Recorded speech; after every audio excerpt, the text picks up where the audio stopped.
আরেকটা বিষয়, আমি যখন প্যারিসে প্রথমে আসি তখন আমার কিন্তু মরহুম আবুল হাসান সবুজ ভাইয়ের সাথে সরাসরি দেখা হয়নি। তো আমাকে অনেক ভাই হেল্প করেছে, প্যারিসে 2-3 জন ভাই যাদের কাছে আমি এখনো কৃতজ্ঞ। ওনারা ওনাদের জায়গা থেকে হেল্প করেছেন, কিন্তু আবুল হাসান ভাইয়ের যে লেখাগুলা মানে আমি পড়ে আমার ব্যক্তি জীবনের যে আমার যে কাজে এসেছে, এটা আসলে কৃতজ্ঞতার সহিত স্মরণ করি। আপনি আশা করি এই বিষয়টা স্বীকার করবেন। আপনার কি মনে হয় আবুল হাসান ভাইকে এই প্যারিস কমিউনিটি কোন ক্ষেত্রে থেকে সবচেয়ে বেশি মিস করতেছে এই মুহূর্তে? আবুল হাসান সবুজ ভাইয়ের কথা যখন মনে করলেন আমি একটু আবেগী হয়ে গেলাম, কারণ আবুল হাসান সবুজ ভাইয়ের সাথে আমার ছোটখাটো কিছু স্মৃতি আছে।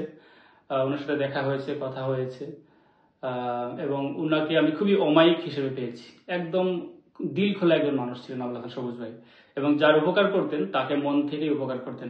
তিনি যে তার সেবার যে যে বিনিময়টা নিতেন সেটা ছিল একদম নামমাত্র বলা যায়।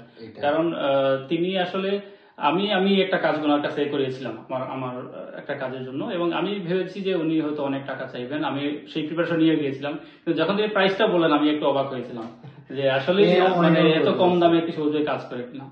তো এখান থেকে আমি ওনাকে তো ওনার সাথে দেখা হওয়ার আগে থেকে ওনার সাথে মানে ওই যে ফেসবুকে দেখা হতো, গান গাইতেন, মানে আবুল হাসান সবুজ ভাইয়ের কি একটা মানে জাদু ছিল যে ফ্রান্সের মতো একটা দেশে যেখানে মানুষের ভিতরে পেরেশানি, হয়রানি, কাগজ নাই, কাজ নাই, বাসা নাই, এত কিছুর মধ্যে আবুল হাসান সবুজ ভাই হঠাৎ করে একটা দোতারা নিয়ে গান শুরু করে দিলেন।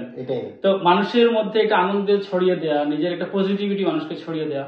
অনেকে বলতো যে সবুজ ভাই একটু পাগল, কিন্তু সবুজ ভাই যেটা মানুষের মধ্যে যে পজিটিভিটি ছড়ানোর চেষ্টা করেছেন, আমার মনে হয় তিনি সফল। আমি ওই জায়গাতে একটু দ্বিমত যেটা করি, কারণ এগুলা কারা রটাইতো, যাদের স্বার্থ, মানে আপনি দেখেছেন যে সবুজ ভাই কিন্তু যারা সেবার নামে ব্যবসায় ধান্দা করতো মানুষকে, ধরেন আপনি কিছুক্ষণ আগে কথা বলছিলাম, যেটা বলছেন যে একটা চিঠি পড়ে 5 টাকা 10 টাকা রেখে দিত। এইসব জায়গায় নিয়ে সবুজ ভাই কিন্তু প্রতিবাদী কণ্ঠস্বর ছিলেন। এরাই কিন্তু সবুজ ভাইকে এভাবে উপস্থাপন করতে পছন্দ করতো, কারণ আপনার স্বার্থের উপরে যখন আঘাত আসবে তখন অটোমেটিকলি এই জায়গাটা চলে আসে। সো আমি আমার ব্যক্তিগত জীবনের যে কথাগুলো বললাম, যে সবুজ ভাইয়ের সাথে সরাসরি দেখা না হইলে ওনার লেখালেখির মাধ্যমে আমি ওনার গ্রুপটা এখন হ্যাক করে ফেলছে, ওনার গ্রুপ থেকে আমি প্রচুর উপকৃত হয়েছি। এবং এই জায়গা থেকে আমি এই যে কথা আপনি বলছিলেন যে সবুজ ভাইয়ের যে সেবার ধরন, যেটা আপনার কি মনে হয় সেবার মান এখন কতটুকু ইমপ্রুভ হয়েছে? সেবার মানের যে ইমপ্রুভমেন্টের কথাটা যেটা বললেন, এটাকে আসলে বিভিন্নভাবে দেখার সুযোগ রয়েছে। সবুজ ভাই আসলে একটা মুভমেন্ট শুরু করেছিলেন আমরা বলতে পারি, যে যারা হচ্ছে সাধারণ মানুষের অজ্ঞতাকে পুঁজি করে তাদের পকেট ভারী করে তাদের বিরুদ্ধে একটা আন্দোলন, একটা নীরব আন্দোলন সবুজ ভাই গড়ে তুলেছিলেন, এবং যেটার কিছু রেশ আমরা এখনো দেখতে পাই। এবং এই কারণে আসলে অনেক সাধারণ মানুষ কিন্তু বেঁচে যাচ্ছে, তারা ভালো সার্ভিস পাচ্ছে।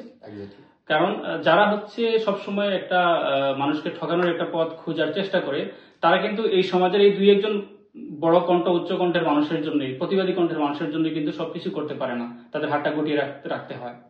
এবং আমার মনে হয় এইরকম প্রতিবাদী কণ্ঠস্বর আমাদের এখনো দরকার, যারা থাকলে এই সার্ভিস, কারণ এই সার্ভিসটা হচ্ছে একটা জায়গা যেখানে আপনি চাইলে সৎ থাকতে পারবেন, চাইলে আপনি অসৎ হয়ে আপনি খুব কম সময়ে বড় একটা অঙ্কের মালিক হতে পারবেন।